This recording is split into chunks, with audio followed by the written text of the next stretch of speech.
Welcome to the Manuscript Academy podcast, brought to you by a writer and an agent who both believe that education is key.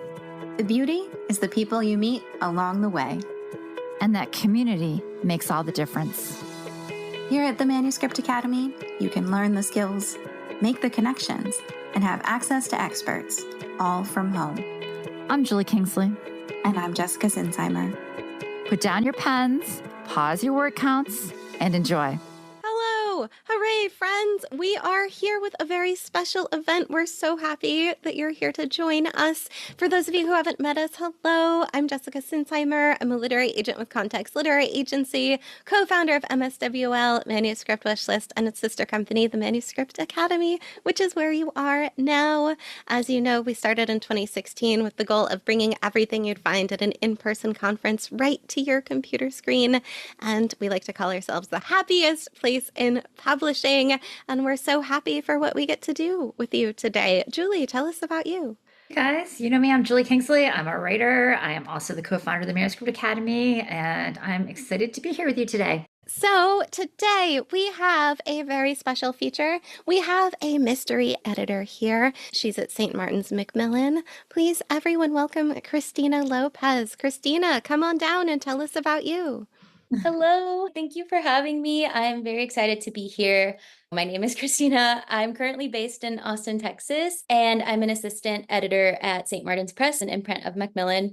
I've been here about 3 years now, and it's been such a wonderful experience. Everybody has been so supportive. The imprint is fantastic. It's so wide, so I've been able to work on a variety of really great books. I assist Jen Enderlin and Anne-Marie Tallberg at St. Martin's, and they both have really big, fascinating roles. So I've just been able to learn so much about the publishing industry as a whole, not just editorial. I've worked with incredible authors, including Kristen Hanna and Catherine Senner, and now I'm building my own list, which is very exciting for me. It's mostly romance and rom-coms, which I love. Those are my first loves as a reader. But I also have a women's fiction on my list and a speculative YA. That's exciting. Okay, so tell us, what would you love to find in your inbox this year? So much. St. Martin's is such a big imprint. And so they really do it well where you can really just like pursue the projects you want to work on. At the top of my list right now, though, is more women's fiction. I love complex family dynamics, mother-daughter relationships, magical realism, and speculative elements. And I love a strong element of romance, like Rebecca Searle would be someone I would have loved to see in my inbox. And I really love dual timelines. I always say that I would have died to edit The Seven Husbands of Evelyn Hugo, anything in that vein, but really anything that feels fresh or kind of reinvents a genre or a well-loved trope is what I'm looking for right now. And my interests are also similar in YA. I'm also trying to build my YA list. The book I have now is a grounded fantasy based in Gollum mythology. I really love that like fresh take on something that already has existed. I love grounded fantasies, strong romances, mostly anything except horror or sci-fi. Well, that makes sense. I know those are the scary genres and they're not for everybody.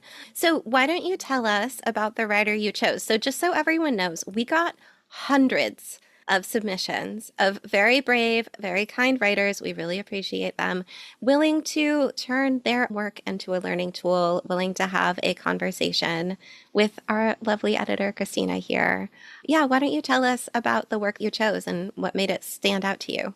Yeah, definitely. I was really impressed with everything I got to read for this. It was really hard to pick. I read everybody's first lines anonymously. I didn't look at titles or genres or anything. And then I narrowed it down to a big handful of them. And then from there, I read the query letters and picked one that I thought had so many strong elements that I think would be really helpful for writers to see. And so I chose this writer because I loved the opening lines of her first page. They were gripping. I thought they were really well done. The writing is strong from the get-go, and she really gives us a lot of the important information right away. Like it feels intentional, which I love. It has really important elements that I think are vital to a strong query letter that I look for as an editor when they come to me. So that is why I chose this person. Should I say who it is? Julie, what do you think? Time for the reveal? Absolutely. Let's do it. Okay, Christina, who did you choose? Karissa Riffel. Her title is The Lost Girls of Lark Hollow. Okay, so it looks like Karissa is here. Yay! Yes. Welcome, Karissa. You are so brave and kind to do this. We love that you're here for this. I'm excited and a little nervous, but Well, of course, I mean, this is a big thing to do. Tell us about you. Where are you in your writing journey, and what gave you the bravery to apply to have an editor consultation in front of other writers? my name is Karissa Riffel. I'm a wife and a mom of a spunky toddler. I'm an English teacher and a native of Kansas, where my novel is set. I write haunting magical realism and grounded fantasy with a shiver of horror and a splash of romance. And I'm also influenced a lot by some Gothic writers that I enjoy, like Charlotte Bronte. I also write about art and faith on my Substack called Midnight Ink. And I'm actually launching a podcast this fall called Lit Ladies. So I'll be a co-host of that. So for my writing journey, this is my fourth completed novel, but it's actually the first one I've queried. So this is the one that's being critiqued today, The Lost Girls of Lark Hollow. And so why I applied was mainly because I didn't really think there was a high chance of me getting it. But I was like, you know what? I should just try. I always encourage my students to put themselves out there with their writing and to share with each other and put themselves out there for feedback, because that's the only way we get better. So I was like, well, I better practice what I preach and just put myself out there and see if I can learn something. We're proud of you. Today is all about taking a great work and making it better. Christina, we can't wait to see your notes. And writers, please feel free to ask questions in the chat and just put it up there. We'll be hitting those questions later too. We have one rule here, it's just to be very nice and supportive. This is all hard for everybody. So take it away, friends. Okay, so dear agent, given your interest in grounded speculative stories and folklore, I believe you would like my YA horror novel, The Lost Girls of Lark Hollow, 93,000 words, featuring haunting small-town vibes, lyrical prose, and a slow burn romance. Atmospheric with touches of fairy tale, this novel explores grief, mental health, and complex family relationships. It will appeal to readers who enjoyed Crystal Sutherland's House Apollo and Rory Powers' Burn Our Bodies Down. Everybody in Lark Hollow, Kansas knows the stories about the curse. The streets move, the shadows are alive, and now girls are vanishing. 5 years ago, 17-year-old Juniper's mother disappeared. Struggling with memories of her mother's turbulent mental illness, she keeps a file on the unsolved case, hanging on to hope that she is still alive, even though everyone else has given up. Juniper is convinced there's a connection to the recent disappearances, and the only person who believes her is her friend/more than friend, Oliver. But soon, more girls go missing, and Lark Hollow gets even stranger.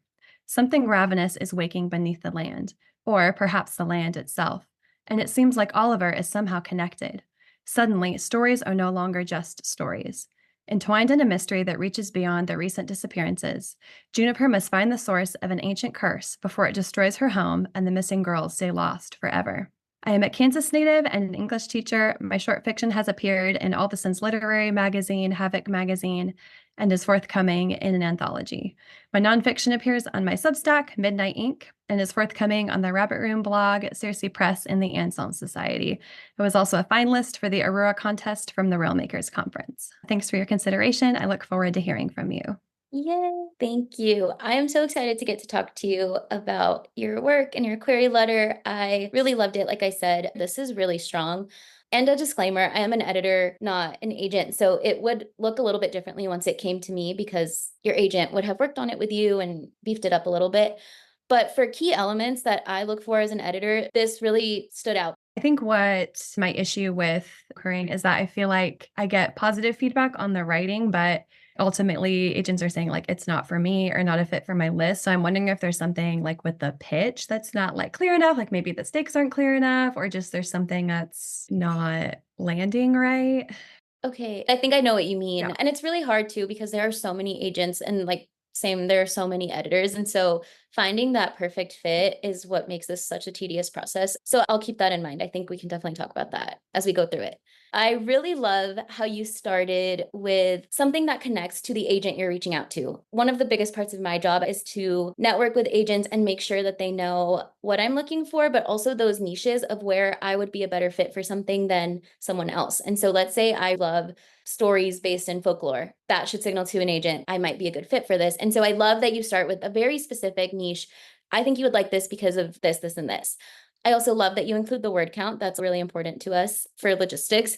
And then I love the specifics you give, like the small town vibes, lyrical prose, and a slow burn romance, because those are three things that I might say as an editor that I'm looking for in a submission. And so this helps me frame it in my mind and signals to me that, yes, this is something I want to read.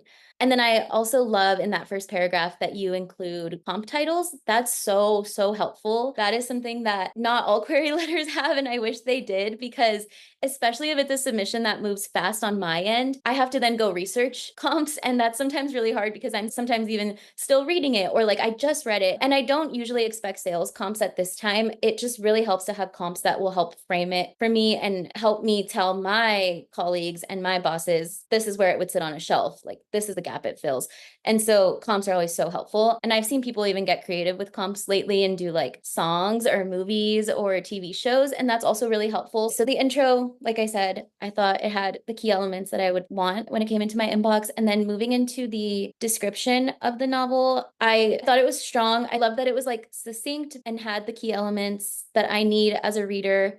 I always like when these descriptions read like back cover copy of a book, and this had that feel. And so that's helpful for me again, where I can pitch it. I think maybe to your point about maybe something that's not landing or something that's missing, I love when there's like just a quick one line elevator pitch for something. Because like when I bring it up to my team, that's what I lead with usually. And so sometimes I come up with it, or sometimes it comes in the query, or sometimes I edit what comes in the query. It really depends, but it's always helpful when that's there. Even if it's just, this is a speculative YA about girls who vanish in the lake and the mystery surrounding it, or something, obviously it can be a little beefier than that, but I think that might help. Other than that, I think it's intriguing and it has that tone of back cover copy. We're introduced to the characters. We're introduced to the main conflicts. We have the setup for why the character's kind of involved in this conflict. And then Can I ask a question yes, go for it. about that? So would you put like that one line sort of elevator pitch in the intro? Like, Yeah, I would put it right before the description, maybe even in bold, like as a, like a tagline okay. kind of. Yeah, that might be helpful. And then going back to the first paragraph, the sentence that reads atmospheric with touches of fairy tale, I felt like that was the only sentence that felt a bit like hard to read for me, a bit clunky. I would just rephrase and make it a bit more specific, like with an atmospheric setting and touches of, or rooted in this fairy tale or based in this fairy tale. That was the only sentence I felt seemed like maybe could be clarified a bit more. And then going into the description, again, I thought that was all strong. That was really intriguing already to me as a reader. Like, I want to read this submission, and I like the last line. It frames how high the stakes are. So Juniper must find the source of an ancient curse before it destroys her home and the missing girls stay lost forever. I really like that. I think it sets up the fact that the stakes are high.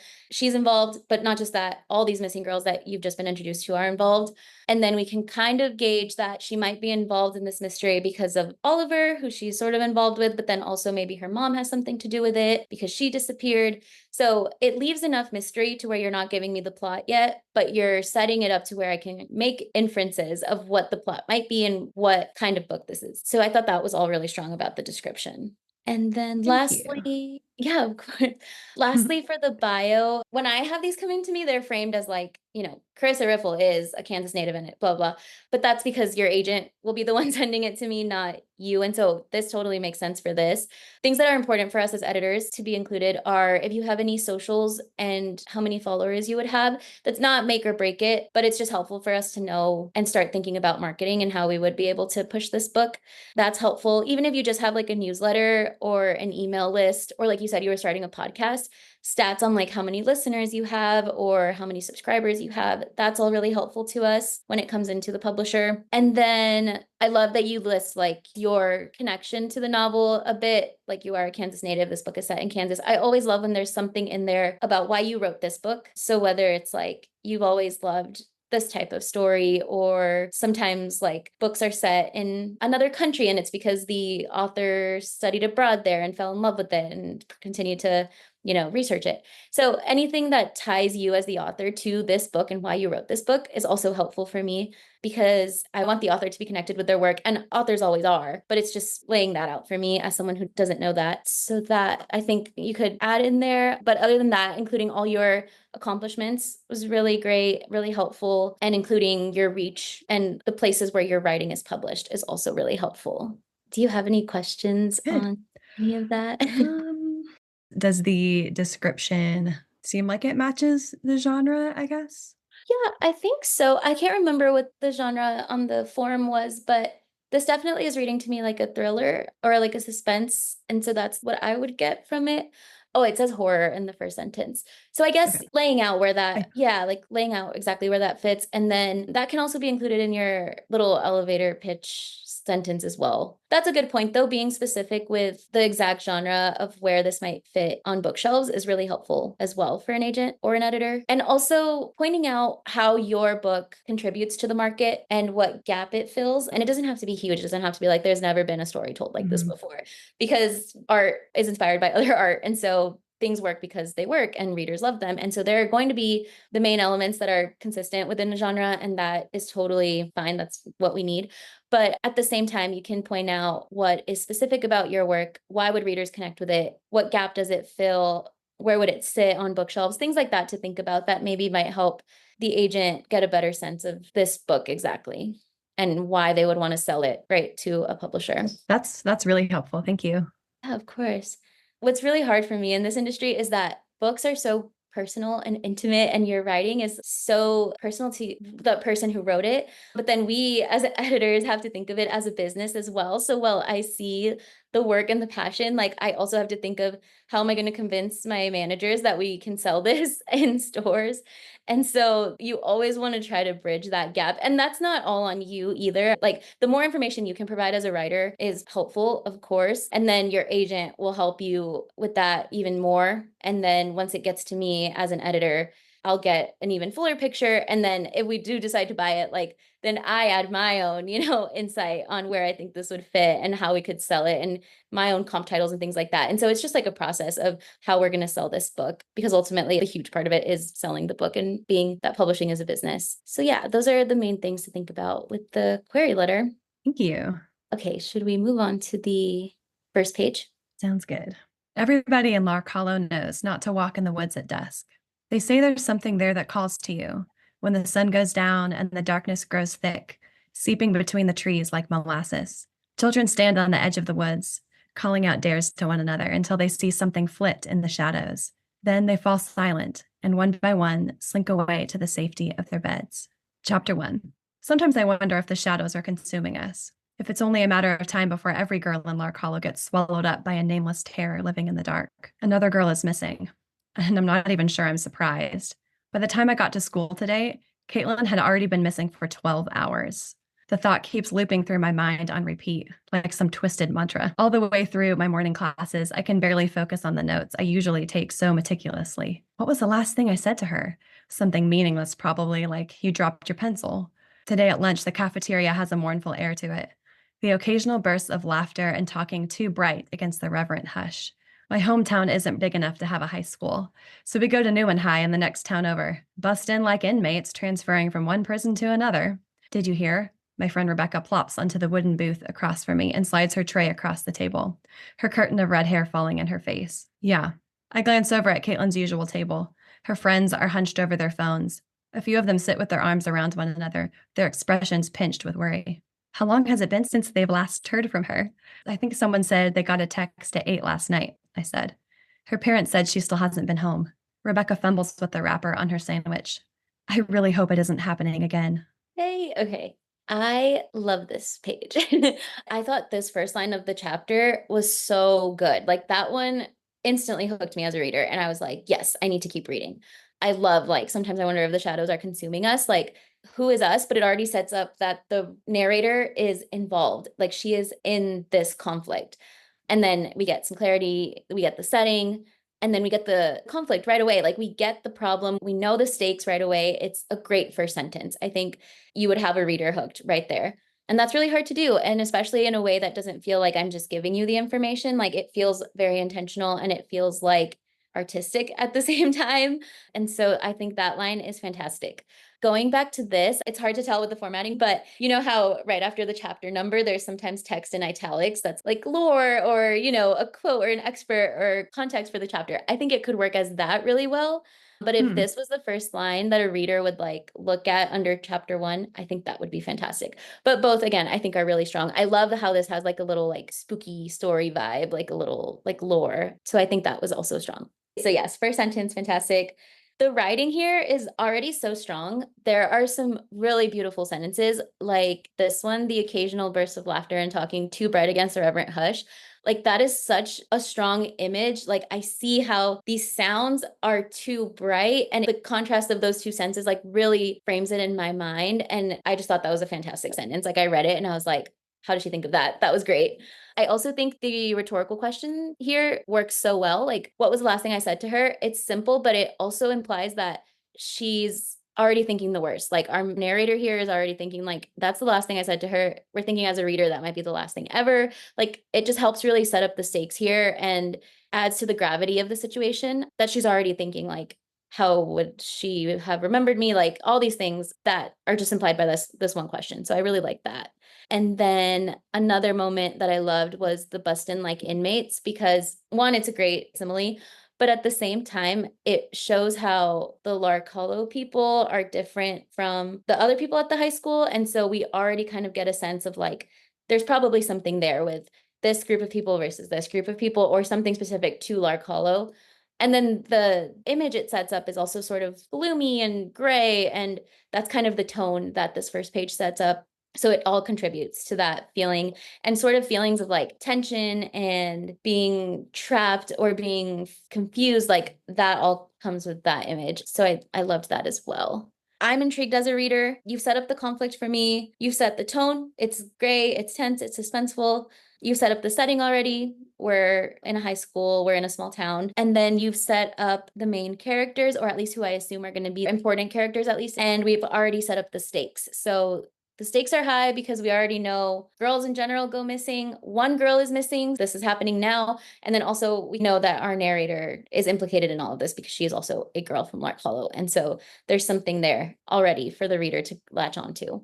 I think my only comment here is that because the description mentioned Oliver and we don't really see Oliver yet, I would have liked to, just to get a sense of that dynamic, even if it's like a quick mention, or she looks over at him and is like, you know, obviously it's a little more serious because this is a more serious book, but like if she's like, oh, he's so cute, or I don't know, anything that kind of introduces Oliver and his role in this. And again, not like, it doesn't have to be extensive or say exactly who Oliver is or what he's doing, but the way in which you drop these details of all the other things going on, same for Oliver. That was the only thing that was kind of missing for me in this first page.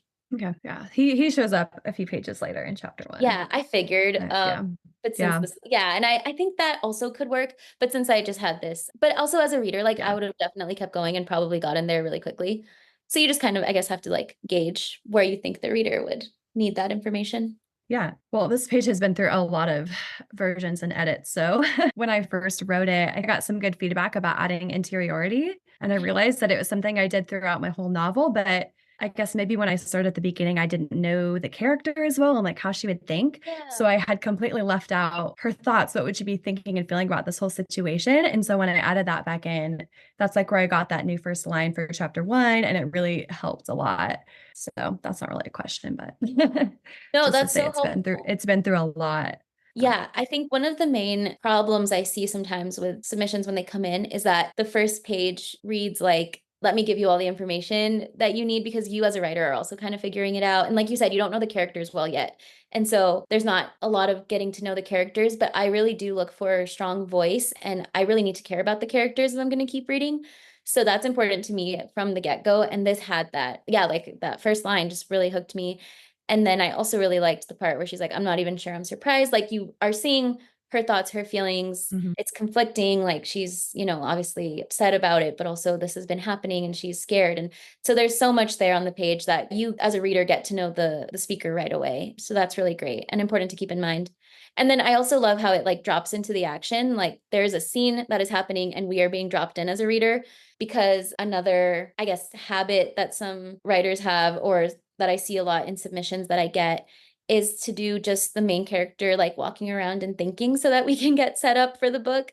But that is ultimately not the strongest way to start your novel. And My manager, for one, really hates that. And so like she'll be like, woman walking around. So we want to avoid women walking around and thinking, and just drop us into the action and give us the information we need that way.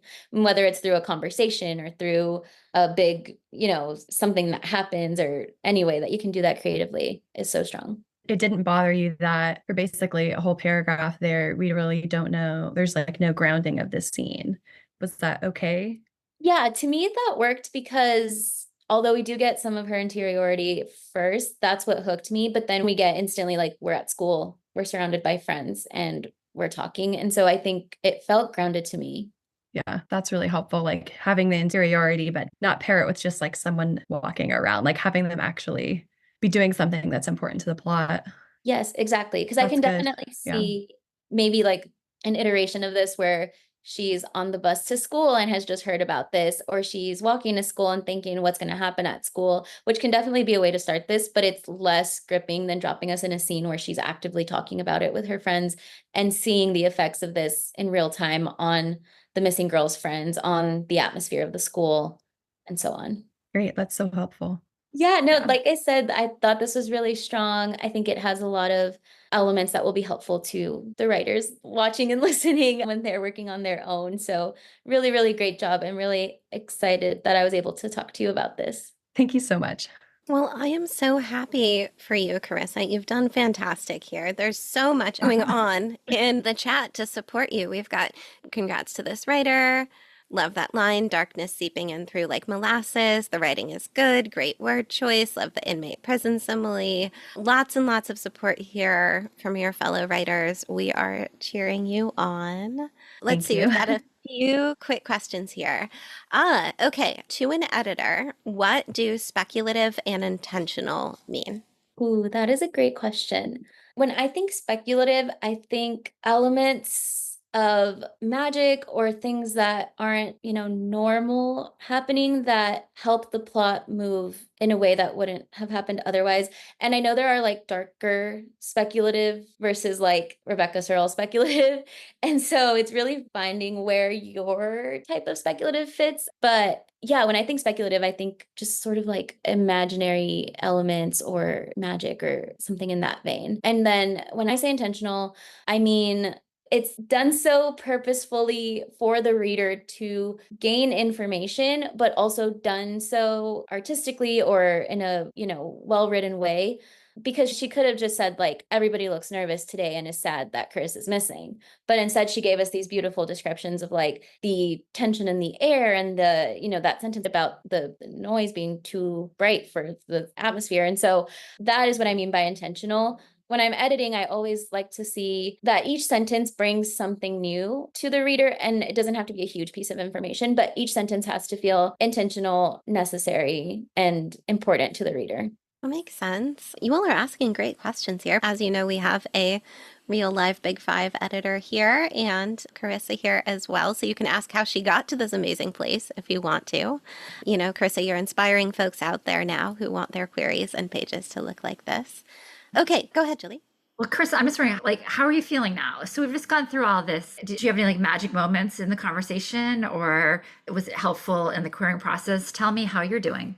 It was really helpful. I'm like I'm really encouraged because I've been querying for over a year now. So it's encouraging. Well, it's also encouraging to see like how much I've gone back and tweaked my query and my first page over that time. Honestly, like most of it is thanks to the Manuscript Academy. I think I've taken like 2 querying and submission workshops and then feedback from some other writer friends. That has helped a lot. So like definitely getting feedback. I appreciated thinking about like the interiority versus the dropping in the scene and having an actual scene happen. That was really, really helpful. I think that's something I'll take forward to my other projects as I edit those first pages and just think about where to start. Yeah. Yeah, I'm most impressed by your balance of really clear, descriptive, beautiful language and a tight thread. I think if I had any other advice to you, I think I would like to know your main character a tiny bit more in the query and those first pages, because I think that everything is going around Juniper, but I'm not totally sure who she is within that world.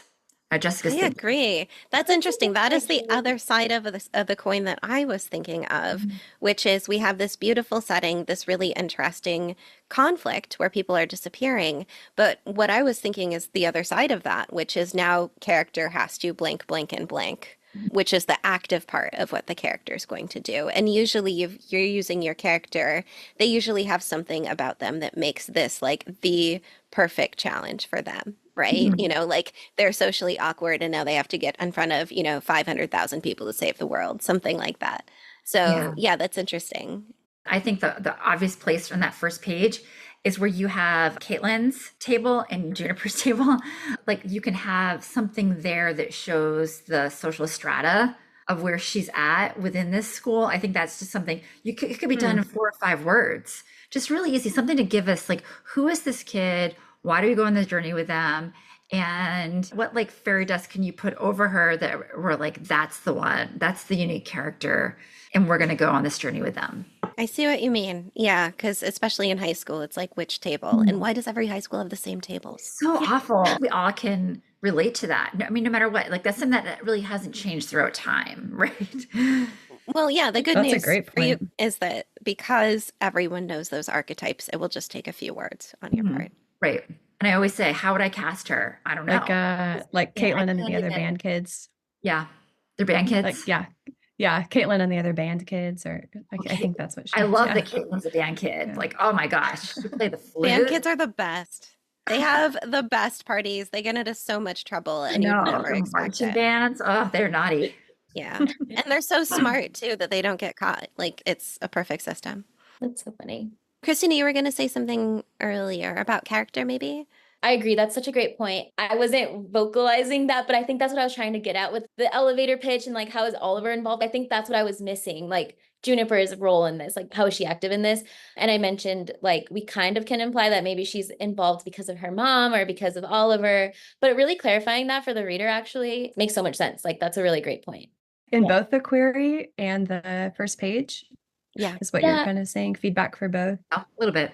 Yes, I think so. And like Julie said, like it can be just, the cool kids glance at her and like they think she did something, or I don't know, like anything that is in a few words or one sentence that can really help us. And Those the are- thing is, like, you have 2 towns here, and 2 towns can be so different. And kids that live in the Right. outskirts can have total. I mean, I'm here in Maine, so we have this all the time. It's an interesting dichotomy of like being bussed in somewhere. There's a lot to play with there. Yeah, it's interesting because you've got the hard part, which is the atmospheric part. But I do feel like you're missing the day-to-day quotidian, who is this character, a little bit.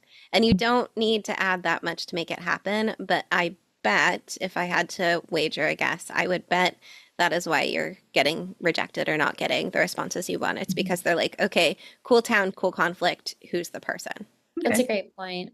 Yeah, and it's just small brushes. And I think when you do go over work over and over and over, it was probably there.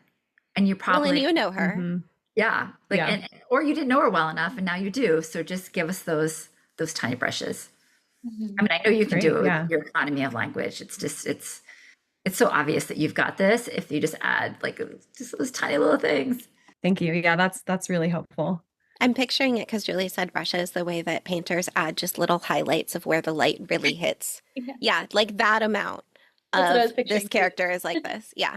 That's how that's exactly how I think about it. I mean, I just saw this meme online. It was someone doing all of the Simpson characters, and they were using quotes from like politics or whatever.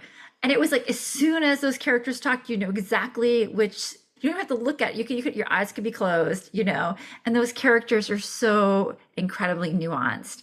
And so that's just like that's all we want. We want just to be able to be like, oh, it's this type of character, and it's just a comprehension thing because we're all trying to make meaning of your work, right? I get really curious about how people comprehend books and what makes a book sticky. And I do think that it's a mix of everything you have here and a character that we're like, oh, this character is an underdog, or this character is the cool kid that's going to go down, or this character is the sensitive jock this is going to happen. Like, it doesn't really matter. We just need to know because that helps us on the journey. Okay, so completely agree with what Julie said. And I think we need to know who she is and a little bit more of her to-do list. Because as Julie is saying, they're a jock, they'll probably have one of 20 things happen to them, right? So we're not really projecting out into the future, guessing how she's going to save everybody. So, silly example, but if you gave her super strength or something, and we knew that from the first page, we would imagine, okay, she could go beat up any force that is perhaps against the town. I mean, I don't get the sense it's something that can be beat up, but just in case, like give her some kind of strength and we will assume she will use it later is one way you could do that. Just as a way to kind of have us imagining what those later chapters will be, even if we're completely wrong, totally fine. But I think it's kind of good to have almost a to-do list for your character so we can start to imagine what will happen in later chapters and start to imagine how she'll save the day. Because that builds anticipation. And again, we can be completely wrong. You can throw us whatever red herrings you want. But I think we need to kind of be able to picture a little bit how cool it's going to be in that ultimate, like fight scene, if it is a fight scene. I love that. Yeah, it kind of plays into that question, like, why is this character the one for this story? Right. Yeah, absolutely. The one to take on this challenge. Yeah. This journey. Yeah, that's great. One of my favorite opening pages is from Fourth Wing because you're like dropped into the action, but you also learn that she was supposed to be a scribe and then is now in this, like facing this super scary, death-defying challenge. And then like that's kind of what Jessica, you were speaking to. Like we know that her superpower is going to be her knowledge of how the world works. And so that's why I love that first page. But that's basically what you were saying, like giving us the information we need of the main character right away. Like what seemingly insignificant thing is actually going to play a big part later. Exactly. And if you're subtle enough, you will also make the agent reading it feel smart, which we love. We love to be like, oh, I totally caught that clue. That's totally coming back. Yes. Placing bets now. I really like that feeling. I think a lot of agents and English nerds do. But yeah, if you give us a way to picture how this is going to happen, because I feel like the how is missing. I feel like we know what it looks like. We know what we're up against. We don't know who's going to do it, and we don't know how. Yeah, absolutely. And it's interesting too, because I feel like you could almost get the impression reading your query. So like, let's say I'm reading it in my inbox. I have 30 seconds to make sense of it. I would probably go, sounds pretty, sounds cool, no idea what's happening, onto the pages. And when I say no idea what's happening, I mean, like, I can't picture the later chapters very easily, which is okay. We don't necessarily have to. But sometimes giving us a very specific guess in our minds of what it will look like can help us picture us reading it. Kind of like, those real estate shows, they always say, well, imagine what would breakfast look like for you and your family in this kitchen. And then they say that that's a trick because then it forces you to picture it. And once you picture it, you're more likely to buy it, or in an agent's case, read it. So help us picture ourselves there a little bit. Great. So in the query too, a little bit, maybe it would be a place to hint at like, what is this character's secret superpower, secret strength? Sure. Yeah. And even if, you could do it kind of the way that movie trailers do it, where they're the quick flashes at the end, like, sword fighting and cut chandeliers and time travel and just like things you could throw in, and we can kind of just like stitch them all together visually in our mind. Because I genuinely don't know, like, is it invented weapons? Is it hand-to-hand combat? Is it, like, how are we going to stop this from happening? For all we know, it's magic. And there's going to be like, a big magic shop involved, and that'll help get rid of the bad guy too. So specifically to our writers that are here with us today, anything else that you guys popped up for you or you kind of questioned in our discussion? Yeah, we've got some waiting here. Let's see. With an opening like this prior to chapter 1, would you expect to see something similar in every chapter, or can it just be at the opening? It's a good question. I definitely think it can just be at the opening. I think as long as you're like consistent and don't just plop them in randomly, that works for me. We've got some nice comments saying thanks for not calling us band geeks. Let's see. Oh, this is a great question. This may be hard to answer here, but is there a way you can tell if form rejections are because of the query or the first page? Ooh, that is a good question. Or the whole submission package, how they work together. Yeah, I mean, if I was going to, like, after doing a bunch of all the panels, all the years that we've done them, like, you can have a good query and you can have good first page, but if the query sets up expectations that the first page doesn't, deliver, then I feel like you have an automatic disconnect. And I think if we're looking at Chris's work, I think that the first pages absolutely as a submission package went together really well. Like, I felt like it matched up. I think that's why it's important to look at everything together. as one. Yeah, I agree. I think as an editor, at least, I don't get just first pages, but I do like to give examples of things I liked and then things I didn't like or didn't resonate with me or the reasons why I'm passing on something. So a lot of it does have to do with the pages, but sometimes it is like the query didn't really sell me. And so I'll let it sit in my inbox for longer than I would have otherwise. And then ultimately, by the time I get to it, I'm like, oh, okay, this like didn't work as well as I thought. But that's also important to have the query be intriguing and exciting and make me want to read and kind of like what we were just talking about, make you want to keep going and visualize it. And so, yeah, you want to make those packages match. This is another question. I have questions for Karissa. I'm just starting to query a YA horror myself. Are you finding the agent pool for this genre audience combo small? Or are you widening to those who say they are looking for YA in general?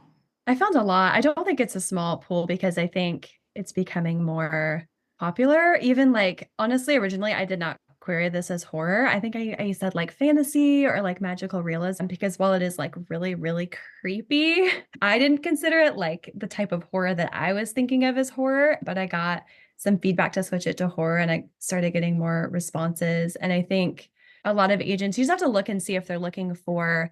Sometimes they'll say they're looking for a fantasy, like they won't really list horror, but they'll say, I really want something creepy and atmospheric or something that's light horror, or they'll like describe something specific. So I think definitely look at those manuscript wish lists and just kind of see what they're specifically looking for.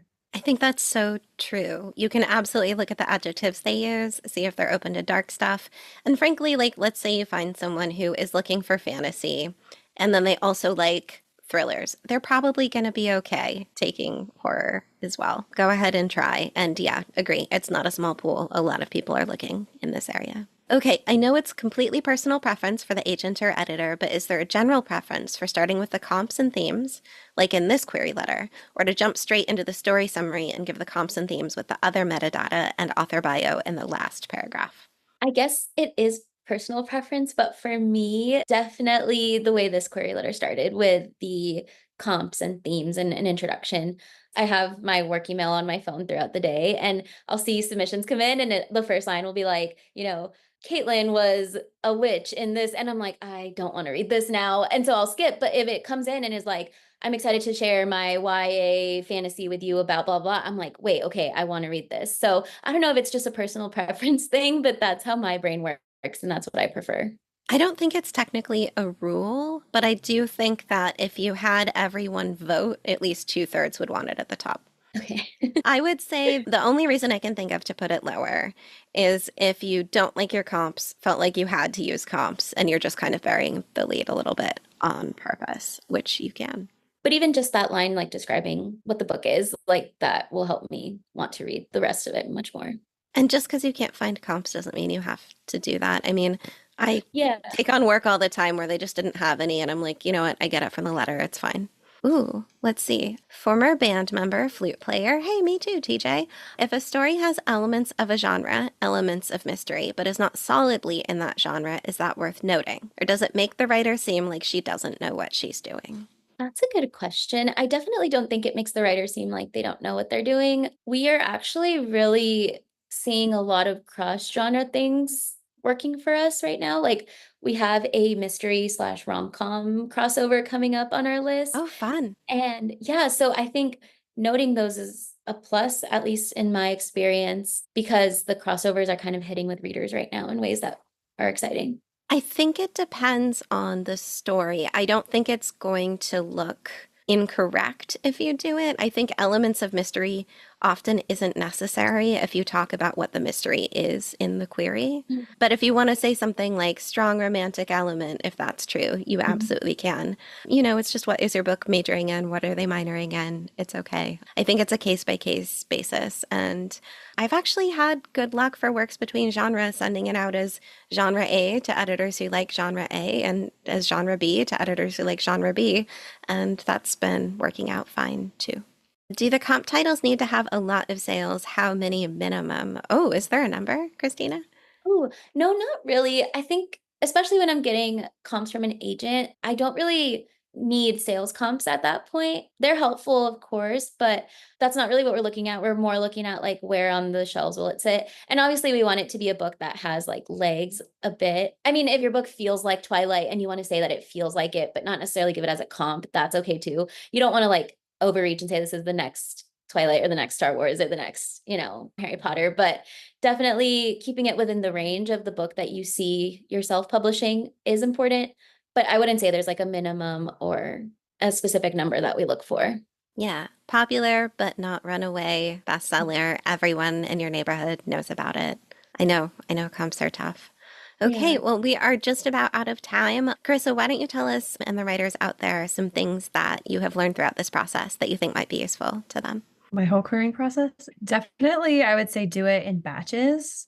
I think I send out just like a handful. I mean, it just kind of depends, 5, 6, 8. And then once I start hearing back, that can start to inform like if I make tweaks or if I need to send it to a friend to get more feedback.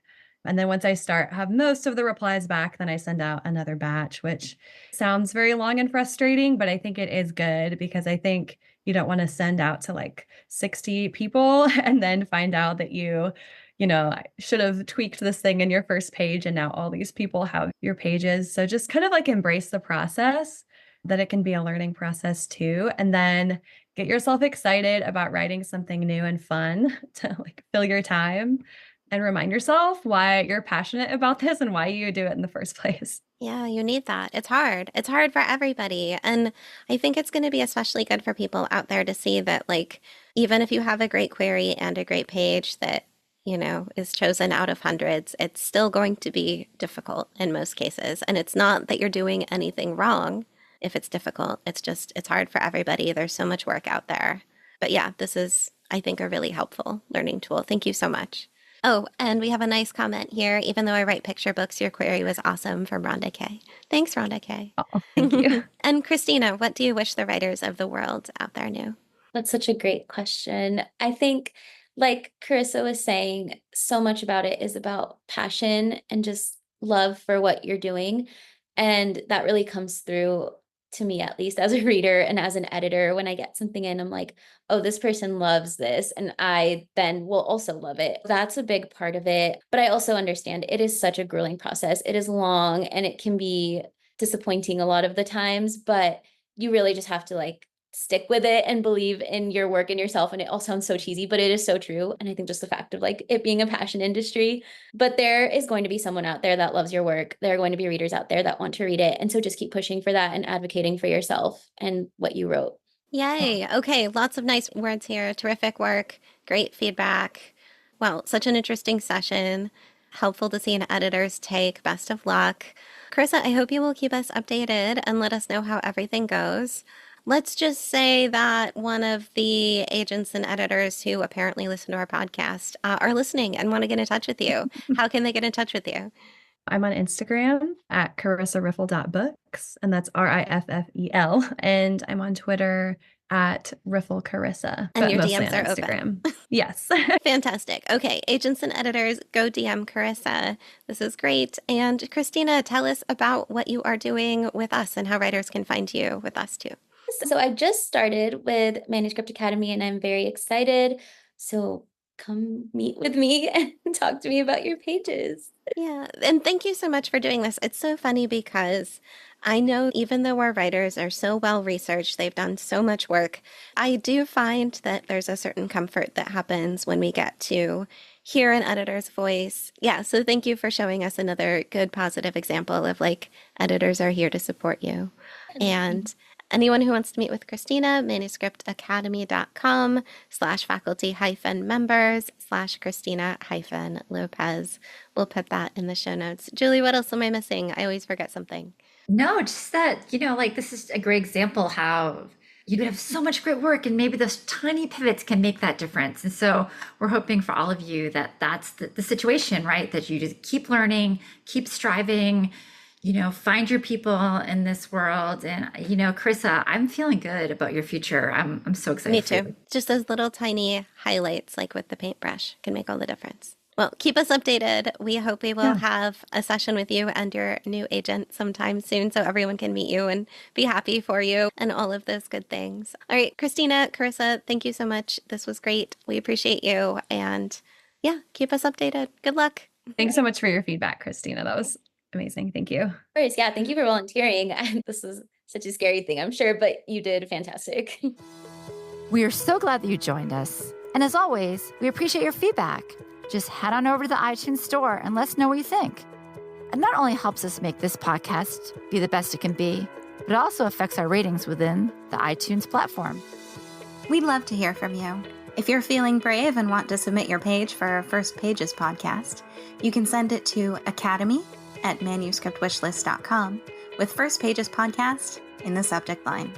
We'd also just love to hear from you.